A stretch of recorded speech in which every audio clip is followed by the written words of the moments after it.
Welcome back to my channel Chilix diary. তো আমি already আমার চ্যানেলে আপলোড করেছি পুজোর আগে কীভাবে তাড়াতাড়ি ওয়েট লস করা যায় আর হেলদি ডায়েট। এইবার আমি এই ভিডিওতে শেয়ার করব যে কিভাবে বাড়িতেই স্যালন লাইক ফিনিশ মানে স্যালন লাইক ফেশিয়াল আর স্পা করা যায়। তো সকালটা আমার এক গ্লাস গরম আদা ফোটানো জল দিয়ে শুরু হয়, এতদিন নিশ্চয়ই সবাই জেনেই গেছো। তো স্পা শুরু করার আগে একটুখানি ব্রেকফাস্টটা সেরে ফেলা যাক, আর ব্রেকফাস্টটা যদি হয় হেলদি ব্রেকফাস্ট। তো আমি রিসেন্টলি এই পিন্টোলার হাই প্রোটিন ওটস নিয়েছি। এটা হচ্ছে কফি মোকা ফ্লেভার, আর এতে প্রায় 20 গ্রাম মতন প্রোটিন আছে, ওয়ে প্রোটিন। তো এইটা নিয়ে নিচ্ছি টক দইয়ের মধ্যে, ওটস নিয়ে নিচ্ছি যতটা যে পরিমাণ খাবে। এর মধ্যে ড্রাই ফ্রুটসও দেওয়া আছে, তো আলাদা করে অ্যাড করতে হবে না, চটজলদি হয়েও যায়। তো বাইরে থেকে স্পা করার আগে বডিকে ভেতর থেকে একটুখানি নারিশ করে নিচ্ছি। এইবার এর মধ্যে একটুখানি কলা অ্যাড করে নেব। একদম সিম্পল আর ইজি ব্রেকফাস্ট, এটা যে কেউ রেডি করতে পারবে, যে কোনো টিনেজাররাও ফলো করতে পারবে। পিসিওস হোক বা যে কেউ যে ধরনের মানুষ হোক না কেন, সবাই এই ব্রেকফাস্টটা, এই হেলদি ডায়েটটা ফলো করতে পারবে। ওপর থেকে একটুখানি আপেলের টুকরো দিয়ে দিলাম আরও হেলদি বানানোর জন্য। তো রেডি হয়ে গেছে আমার প্রোটিন রিচ ব্রেকফাস্ট। এটা কফি মোকা ফ্লেভার, তো আমি আলাদা করে গুড় বা হানি মিক্স করিনি। আপনারা চাইলে হানি মিক্স করতে পারেন, কিন্তু চিনি কিন্তু একদমই দেওয়া যাবে না, তাহলে ক্যালোরিজ বাড়বে। বাড়ি বসে স্পায়ের মজা নেওয়ার জন্য জাস্ট এই দুটো প্রোডাক্ট লাগবে। একটা হচ্ছে হেয়ার মাস্ক, এটা লাভ বিউটি অ্যান্ড প্ল্যানেটের, আর ফেস মাস্ক হচ্ছে বিউটি অফ জোসনের। এই দুটোই কিন্তু আমি নাইকা থেকে নিয়েছিলাম, আর এর লিঙ্কগুলোও কিন্তু অলরেডি চ্যানেলে আপলোড করা আছে লং ভিডিওতে, চাইলে সেই ভিডিওর লিঙ্কটা আমি দিয়ে দেব। এটা একটা viral rice and honey mask.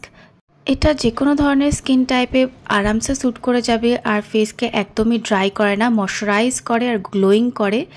Rice কিন্তু স্কিনকে খুব গ্লো করতে আর গ্লাস স্কিন এফেক্ট দেওয়ার জন্য খুব কার্যকরী, আর হানি হচ্ছে অ্যান্টিব্যাকটেরিয়াল প্রপার্টি হওয়ার দরুন অ্যাকনির সমস্যা থেকে স্কিনকে প্রোটেক্ট করে। তো কোরিয়ানরা কিন্তু খুব এই রাইস মাস্ক এই ইউজ করে, আর তাদের স্কিন দেখবেন কত গ্লাস স্কিন টাইপের ফিনিশ দেয়। তো আমিও ভাবলাম এটাকে ট্রাই করেই নিই, সামনে দুর্গাপুজো আসছে। উইকে একদিন করে যদি এই ফেস মাস্কটা ইউজ করা যায়, তাহলে কিন্তু আরামসে 6 মান্থস তক আপনি চালিয়ে যেতে পারবেন। আফটার 15 to 30 মিনিটস আপনি ফেসটাকে এইভাবে স্ক্রাব করে নিতে হবে। এইভাবে ভালো করে স্ক্রাব করে নেওয়ার পরে জাস্ট ধুয়ে ফেলতে হবে, তাহলেই কিন্তু স্কিনের এফেক্টটা বোঝা যাবে। স্কিনের যে কী সুন্দর একটা গ্লো আসে, সেটা দেখতে হলে, এফেক্টটা কেমন আসলো দেখতে হলে পুরো ভিডিওটা শেষ পর্যন্ত দেখতে হবে। আর স্পা আমরা কিন্তু পেডিকিওর ছাড়া ভাবতেই পারি না। আর সামনেই কিন্তু শীত আসছে, আমার যেমন এই ঠান্ডা ঠান্ডা পড়ার আগেই কিন্তু পাটা ফাটা শুরু হয়ে যায়, আর শীতকালে পায়ের অবস্থা খুব খারাপ হয়ে যায়। আমার মতন যারা আছো তারা এই সময় থেকে, এই মনসুনের টাইম থেকেই কিন্তু ফিটের যত্ন নেওয়া শুরু করো, না হলে কিন্তু কোনো হাই হিল পরলে বা গোড়ালি খোলা কোনো জুতো পরলে দেখতে কিন্তু অনেকটাই বাজে লাগে। তো পাটাও কিন্তু খুব ইম্পর্টেন্ট বডির সাথে সাথে, যেটা আমরা ভুলে যাই, বিশেষ করে আমি। তো এই শীতকালের আগে ভাবলাম একটুখানি পেডিকিওর করে নিই। আর স্পা লাইক ফিনিশ নেওয়ার জন্য রোজ পেটাল অ্যাড করেছি, এটা অপশনাল, আপনারা চাইলে নাও ইউজ করতে পারেন। উষ্ণ গরম জলে রোজ পেটাল নিয়েছি, আর হ্যান্ড ওয়াশ বা বডি ওয়াশ যেটা যে খুশি ইউজ করতে পারে। আর হচ্ছে এই পেডিকিওর ব্রাশটা কিনে নিয়েছিলাম। এটার একদিকে এই যে পিউমিক স্টোন আছে, আর একদিকে ব্রাশ আছে। এই স্টোনটা খুব ভালোভাবে গোড়ালিটাকে এক্সফোলিয়েট করে, আর ব্রাশটা যত ময়লা আছে সব পরিষ্কার করে দেয়। তো শীতকালের আগে পায়ের যত্ন নিতে শুরু করলে এইভাবে যদি সপ্তাহে একদিন দেওয়া যায়, তাহলে কিন্তু আর শীতে সেই পা ফাটার সমস্যাটা থাকবে না। পায়ের পাতার ট্যানটা কিন্তু খুব ভয়ঙ্কর ট্যান, এটা হোম রেমেডিসতে যায় না। তো আমি ইউজ করছি ডক্টর শেদের এই ল্যাকটিক অ্যাসিড পিল, এতে 8% ল্যাকটিক অ্যাসিড আছে। এই মাস্কটাকে আমি পায়ের পাতায় ভালো করে লাগিয়ে নিচ্ছি। এটা কিন্তু ট্যান যেরকম দূর করতে সাহায্য করে, সেরকমই কিন্তু কালো দাগ দূর করতে সাহায্য করে। তো তো আমার আগে অনেক নতুন জুতো পরে ফোসকা পরে পায়ে কালো দাগ ছিল, তো সেইগুলো আবছা এখনও রয়ে গেছে। তো ভাবলাম এইটাকেই ভালো করে লাগিয়ে দিই। এবার প্রায় 15 মিনিটস মতন এটাকে এইভাবে পায়ে রেখে দিতে হবে। এটা খুবই কার্যকরী। যদি সপ্তাহে একদিন নিয়ম করে করা যায় তাহলে কিন্তু ভিজিবল রেজাল্ট দেখতে পাওয়া যায়। হাত মুখের ট্যানের যত্ন আমরা নিই ঠিকই, কিন্তু পায়ের পাতাটা আমরা সবসময় অবহেলাই করি, ট্যানটা থেকেই যায়। কিন্তু এখন আর না, শীত আসছে তার আগে আর দুর্গাপুজো আসছে তার আগে অবশ্যই পাটাকে সুন্দর করে নিতে হবে, যাতে সুন্দর জুতো পরলে পাটাকেও সুন্দর লাগে আর পার্সোনালিটিটা এনহ্যান্স হয় যেন। এবার শ্যাম্পু আমি এই মাল্টিপেপটাইড উইশ কেয়ারের অ্যান্টি হেয়ার ফল শ্যাম্পু দিয়ে করে নিই। এটা আমার খুব ভালো স্যুট করেছে। এটা সত্যিই হেয়ার ফল অনেকটাই রিডিউস করে দিয়েছে। বেশ কিছুদিন হলো আমি এই শ্যাম্পুটা এখন ইউজ করছি, সালফেট ফ্রি।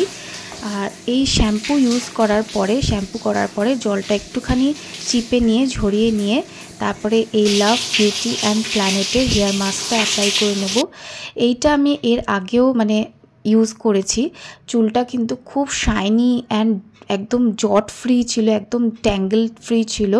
তো ভাবলাম এবার দ্বিতীয়বার আপনাদের সাথে রিভিউটা শেয়ার করা যেতেই পারে। তো জেনারেস অ্যামাউন্ট নিয়েছি। এবার প্রত্যেকটা একদম মিড পয়েন্ট থেকে একদম লোয়ার পয়েন্ট পর্যন্ত চুলের ভালো করে এটাকে অ্যাপ্লাই করে নিতে হবে। মাস্কটাকে অ্যাপ্লাই করে নিয়ে অনলি 2 মিনিটস অপেক্ষা করতে হবে। 2 মিনিটস পরে জাস্ট জল দিয়ে ধুয়ে ফেলতে হবে, তারপরে চুল শুকালেই রেজাল্টটা দেখতে পাবেন। তো আমি এর আগেও ইউজ করেছিলাম, আমি জাস্ট অ্যামেজড হয়ে গেছি এর রেজাল্টটা দেখে। তো ভাবলাম আপনাদের সাথেও শেয়ার করে নিই। কখনও এই চটজলদি দরকার পড়লে তখন অনেকক্ষণ ধরে হেয়ার মাস্ক লাগিয়ে থাকার সময় নেই, তো এটা একটা খুব ভালো অপশান। বা যে কোনো অকেশনের আগে বা দুর্গাপুজোয় বেরোনোর আগে এই যে দেখুন এইভাবে মাস্ক অ্যাপ্লাই করলে চুলটা দেখুন জট ফ্রি থাকবে, যতই হাওয়া লাগুক না কেন। বাইকে অনেকে ঘুরবে, রাস্তায় অনেকে চুল ছেড়ে ঘুরবে, তারপরে চুলটা জট পেকে থাকবে, এরকম শাইনি থাকবে না। সেই প্রবলেমটা থেকে দূরে থাকার জন্য এই হেয়ার মাস্কটা কিন্তু একদমই দরকার। আর এই যে দেখুন ফেস মাস্ক লাগানোর পরে ফেসের রেজাল্টটা, স্কিনটা কিন্তু অনেকটা বেবি সফট হয়ে গেছে আর গ্লো করছে। তো ভিডিওটা করছি এখানেই এন্ড। যদি ভালো লেগে থাকে তো চ্যানেলটিকে লাইক করুন, শেয়ার করুন, সাবস্ক্রাইব করুন। Thank you.